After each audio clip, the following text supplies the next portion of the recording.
How to hide followers on Instagram. So let's not waste any more time and head right to it. So first you open your app, you click on your profile icon on the right bottom. Once you click on that, this screen will open. On the top right you'll find three lines, click on that. Once you come to settings and activity, you scroll down and you click on who can see your content.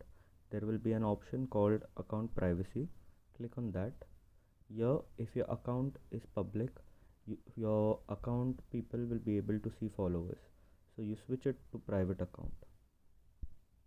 Once you switch it to private account, it will ask you for a confirmation. You click to switch to private, and here you have it. Now your followers are being made private. No one will be able to see your followers who all are following you. If this video helped, make sure to leave a like and please don't forget to subscribe. Thanks for watching.